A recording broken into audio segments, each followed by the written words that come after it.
Hey, I'm Garet. And I'm Daniel. And this is Modern Gaze. On today's episode, we're talking about what makes a home a home. I think many things can make up a home. Not just interior design, but your community, your identity.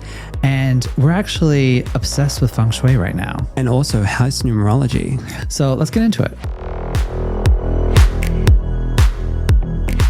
I think you and I can both agree on one thing we have in common when it comes to... Well, we've moved a lot. We've moved a lot.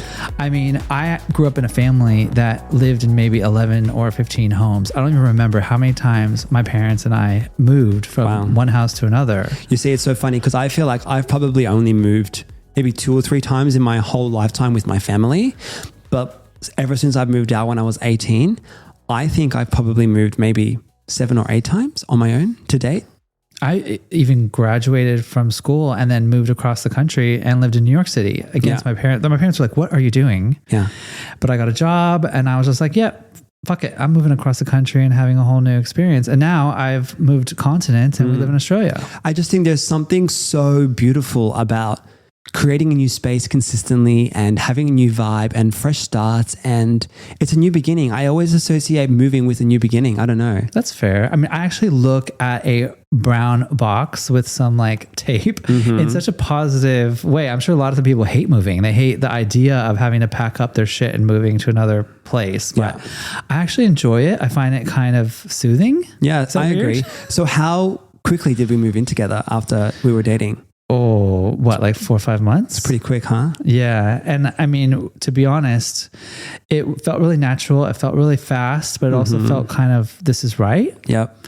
But then we moved again to Australia. And then from living in Australia, we've already moved twice. We have. We lived with your parents when we first got here. Yes. And then we moved into our first apartment. Correct. And now we've moved into this townhouse that we're in now. And we absolutely hate it.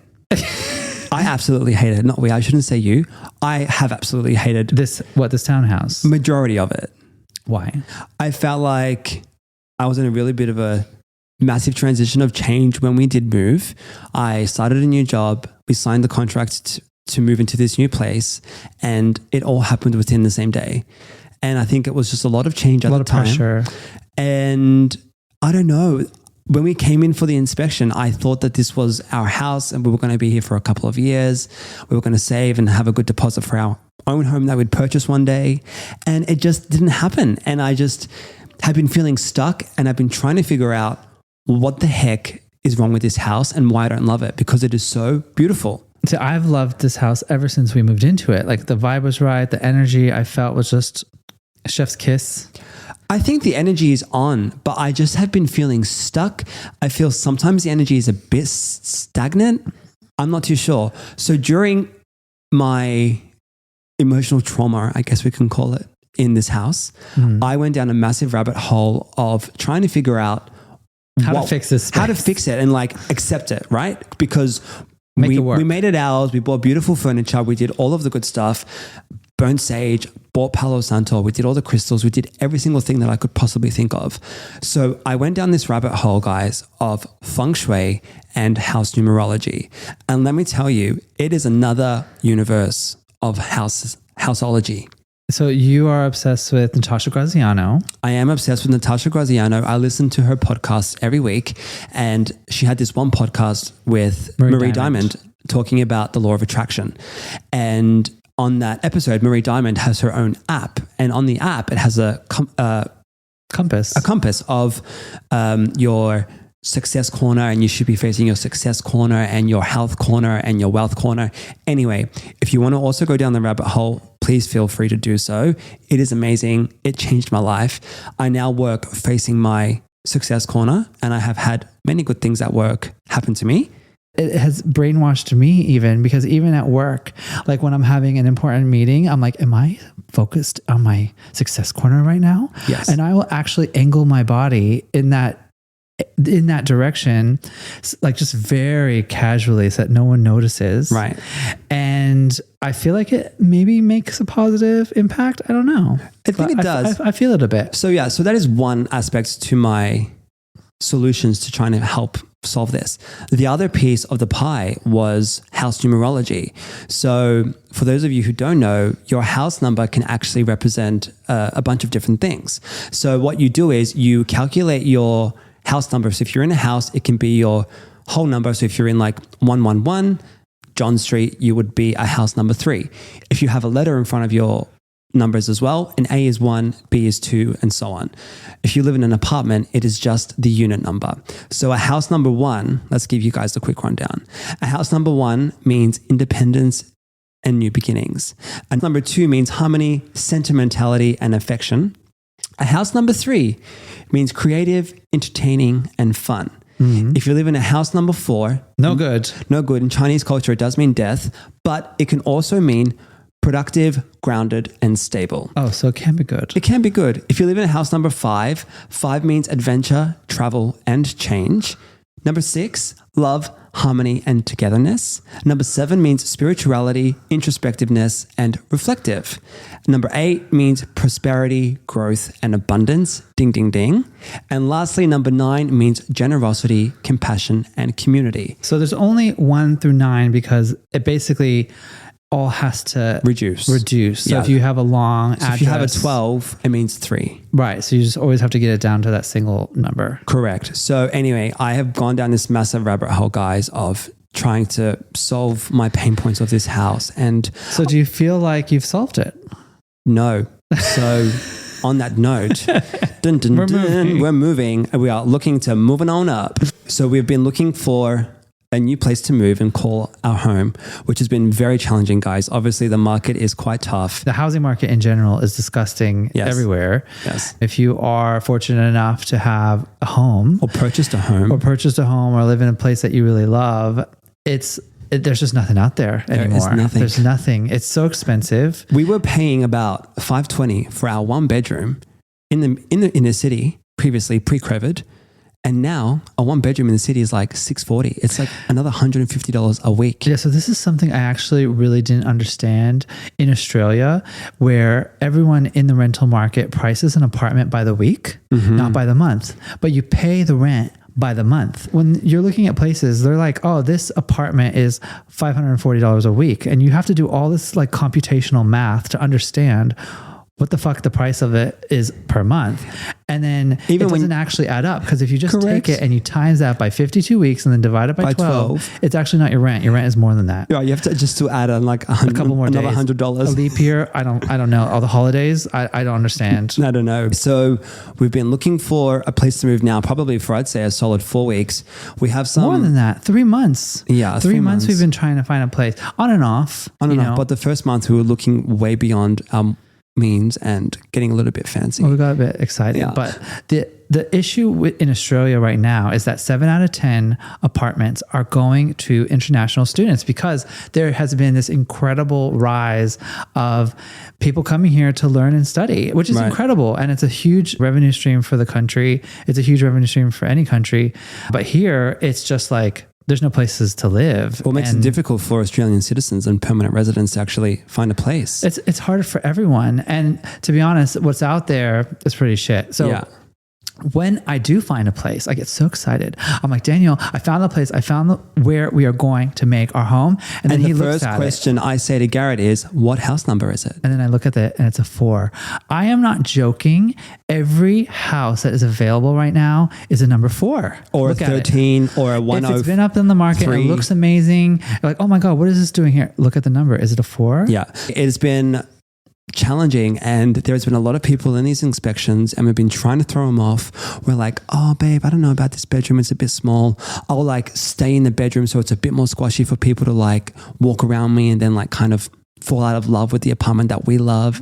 So it's been a lot, guys. It's like you're like playing psychological warfare in the apartment inspection, and you're trying to like just fuck with these people, and they're like, oh yeah, like there's no light in here, and like, oh, that doesn't make sense. This layout, no, this is too squashy. I don't know. Meanwhile, we're like, we've already submitted an application and we've sent all the paperwork and we're like ready to sign. Yeah, pretty much. And I think it's really interesting, especially with my family. They're also like, why are you moving? Why are you renting still? Why don't you just buy a property? Especially my grandparents. Why do you think that is? I just think for them, especially when they moved to this country, it was probably a lot more affordable to purchase a home. It was a lot more achievable to reach the Australian dream of owning your home and working a 9 to 5 and paying it off. Today, it's super difficult to do that. Like, we obviously have other goals and other aspirations that we also want to achieve, which makes it a lot more difficult. But I just think the market is completely different, and like times have changed completely to when our grandparents moved here.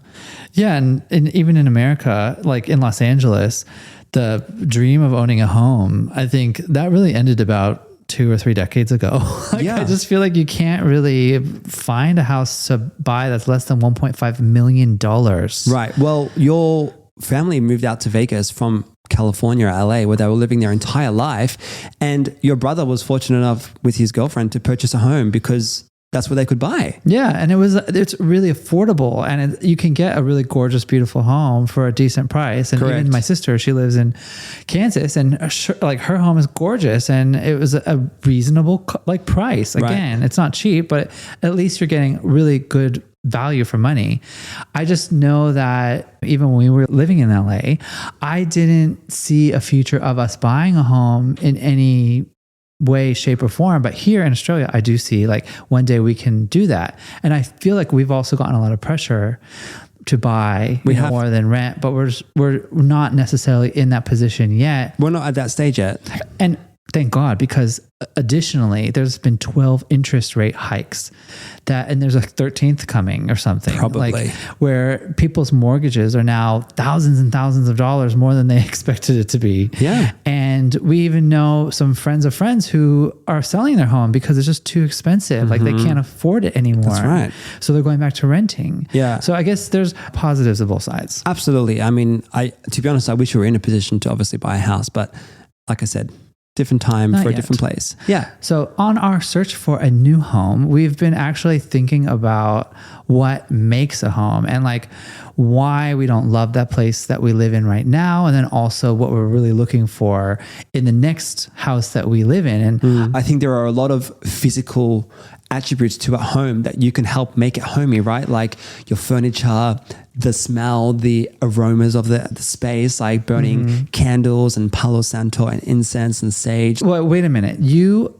also were not emotionally that grounded or balanced in this house. So in a home, you have the emotional and the physical. So what are you looking for in your next place that will make you and allow you to feel more emotionally balanced and more emotionally safe in that next home? What are you going to do?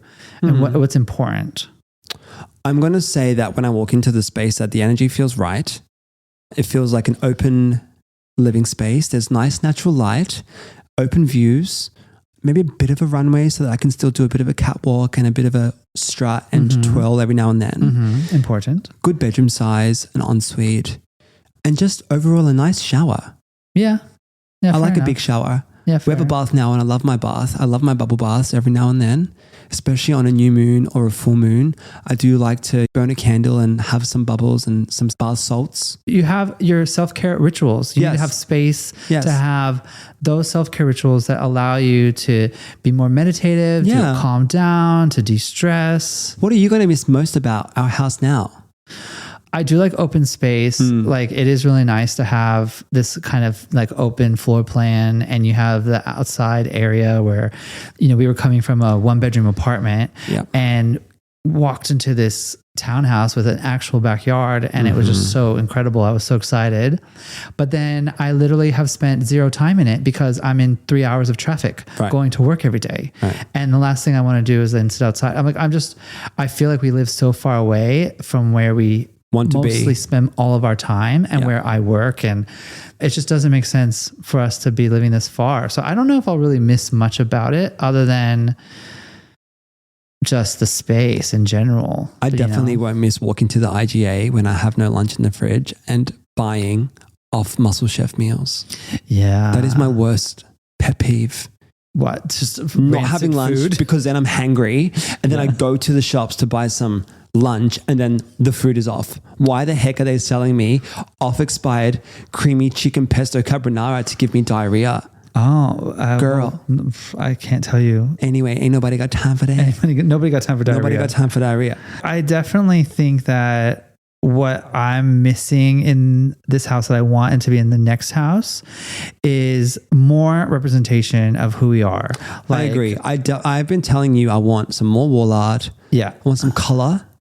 I want a new bed. I want a photo of Palm Springs. Oh my God, I want a photo of Palm Springs too. I grew up with a family who has a great love for art. Like Yes. my grandmother was on the Graphic Arts Council of the Los Angeles County Museum of Art. Like she collected so much art. And your mum's house now today has... My mom's an artist. Yeah, your mum's an artist and the wall is full of art. And we have one piece of art that my parents gifted to us. Yes, I love it. And all of our other art is in LA because we obviously couldn't ship it all out here. And the one your parents shipped to us from Vegas is actually quite fun and colorful. It is. So I think those are important. But I think the other most important things for us is feeling safe in our space and having community which we feel seen and represented in and walking down the street. Just something so simple. Yeah, that's a big thing about this space compared to our next one and the neighborhoods that we're looking into, because I don't know, I just feel like it is so important for everyone and anyone to live in a community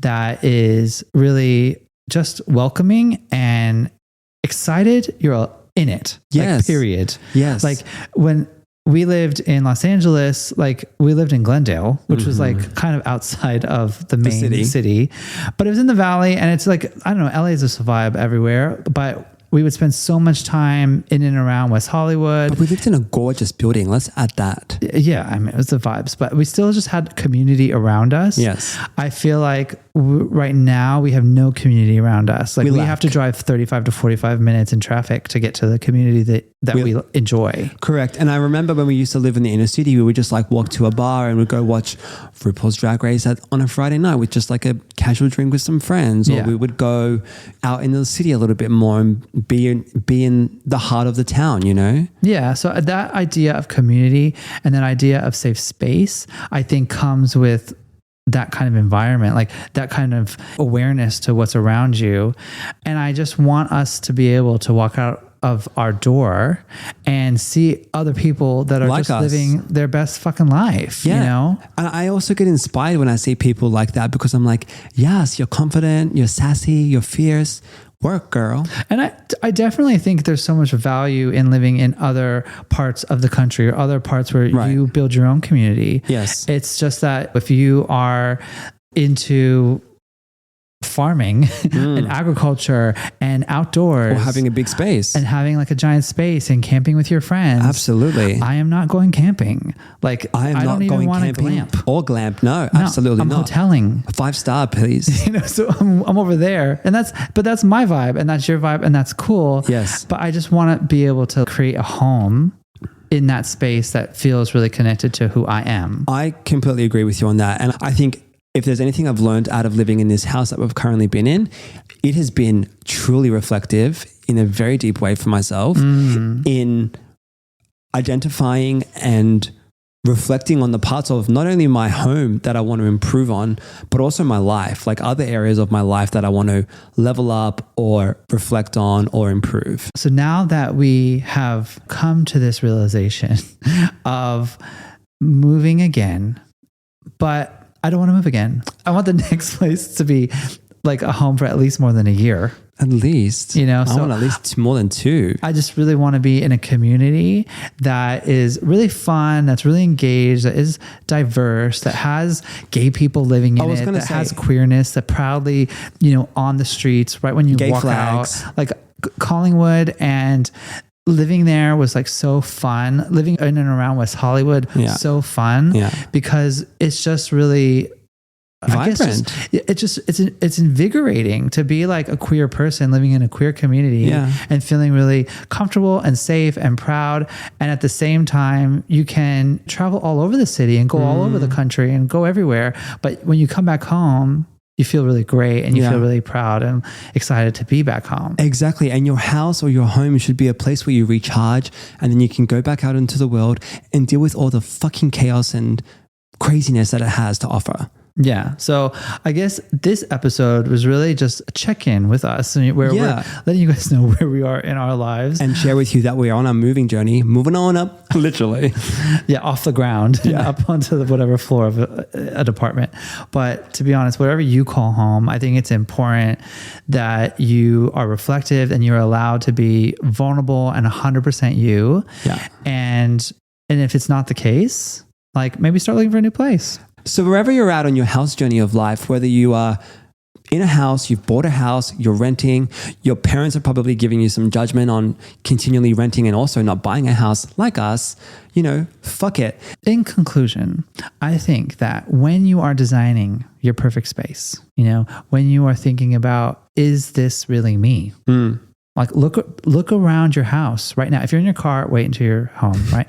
But like look around your home and pay attention to what's on your walls, what's on your counters, what's on the bookshelves. Like, is it actually reflective of who you are and what you really love? Or is it just a carbon copy off of Pinterest? Like make it who you are and what is really important to you. Have photos of the things that you love. And if that's yourself, put a photo of yourself up there. Fuck it. Yeah. Also get inspired from your house, like have things on the walls or around the home that you love or that you want to purchase in the future and that you aspire to have.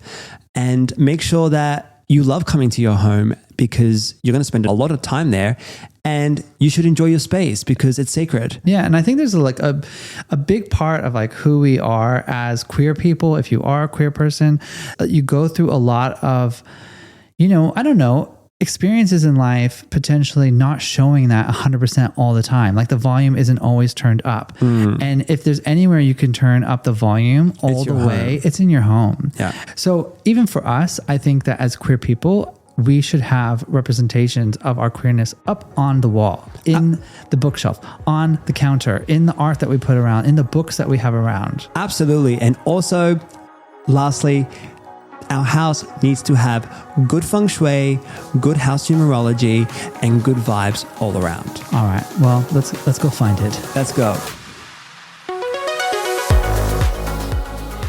Hey everyone, thanks for listening to Modern Gaze. We hope you're enjoying our podcast so far. Make sure that you follow, turn on alerts, and even turn on auto downloads so that you get our episodes first. Our episodes come out every Tuesday and they stream anywhere podcasts play.